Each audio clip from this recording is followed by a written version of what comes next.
There's no feeling more intense than starting over.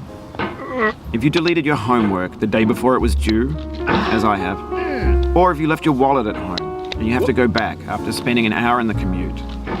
If you won some money at the casino and then put all your winnings on red but it came up black. If you got your best shirt dry cleaned before a wedding and then immediately dropped food on it. If you won an argument with a friend and then later discovered that they just returned to their original view. Starting over is harder than starting up. If you're not ready for that, like if you've already had a bad day, then what you're about to go through might be too much. Feel free to go away and come back. I'll be here. Alright, thanks for coming with me on this trip. I'll understand if you have to take a break at any point. Just find a safe place to stop and quit the game. Don't worry, I'll save your progress, always, even your mistakes. This game is a homage to a free game that came out in 2002, titled Sexy Hiking. The author of that game was Jazuo, a mysterious Czech designer who was known at the time as the father of B games. And B games are rough assemblages of found objects. Designers slap them together very quickly and freely, and they're often too rough and unfriendly to gain much of a following. They're built more for the joy of building them than as polished products. In a certain way, Sexy Hiking is the perfect embodiment of a B game. It's built almost entirely out of found and recycled parts, and it's one of the most unusual and unfriendly games of its time. In it, your task is simply to drag yourself up a mountain with a hammer. And that act of climbing, in the digital world or in real life, has certain essential properties that give the game its flavor. No amount of forward progress is guaranteed. Some cliffs are too sheer or too slippery. And the player is constantly, unremittingly in danger of falling and losing everything. Anyway, when you start Sexy Hiking, you're standing next to this dead tree that blocks the way to the entire rest of the game. It might take you an hour to get over that tree, and a lot of people never got past it. You prod and you poke at it, exploring the limits of your reach and your strength, trying to find a way up and over. And there's a sense of truth in that lack of compromise.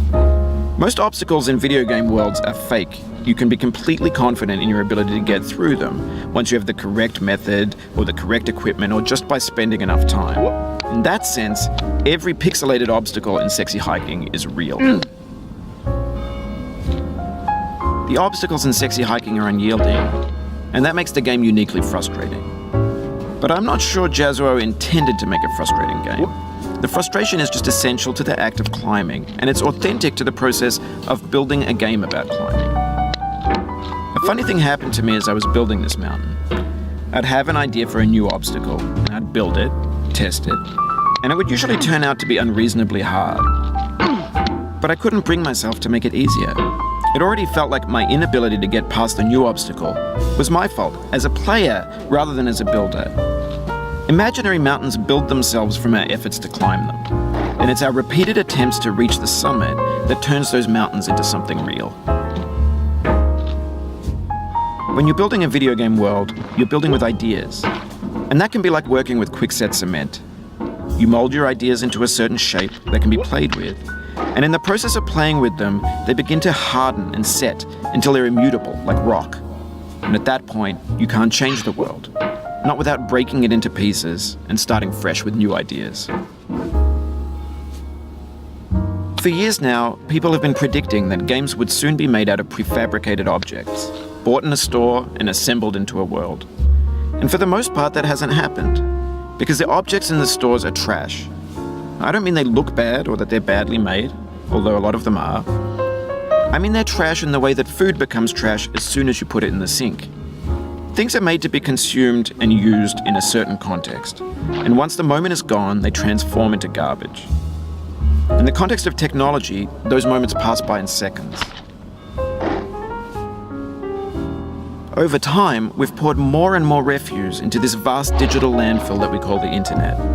It now vastly outnumbers and outweighs the things that are fresh and untainted and unused. When everything around us is cultural trash, trash becomes the new medium, the lingua franca of the digital age. And you can build culture out of trash, but only trash culture. B games, B movies, B music, B philosophy. Maybe this is what digital culture is. A monstrous mountain of trash, the ash heap of creativity's fountain. A landfill with everything we ever thought of in it. Grand, infinite, and unsorted. There's 3D models of breakfast, Gen X's fanfic novels, scan magazines, green screen Shia LaBeouf, banned snuff scenes on LiveLeak. Facebook's got lifelike bots with unbranded adverts and candid shots of Kanye and Taylor Swift mashups, car crash epic failed GIFs, Russian dashcam vids, discussions of McRibs, discarded, forgotten, unrecycled, muddled, rotten, untitled. Everything's fresh for about 6 seconds, until some newer thing beckons, and we hit refresh. And there's years of persevering, disappearing into the pile, out of style, out of sight. In this context, it's tempting to make friendly content that's gentle, that lets you churn through it but not earn it. Why make something demanding if it just gets piled up in the landfill, filed in with the bland things? When games were new, they wanted a lot from you. Daunting you, taunting you, resetting and delaying you. Players played stoically. Now everyone's turned off by that. They want to burn through it quickly, a quick fix for the fickle, some tricks for the clicks of the feckless. But that's not you, you're an acrobat. You could swallow a baseball bat. Now I know, most likely you're watching this on YouTube or Twitch, while some dude with 10 million views does it for you, like a baby bird being fed chewed up food. That's culture too.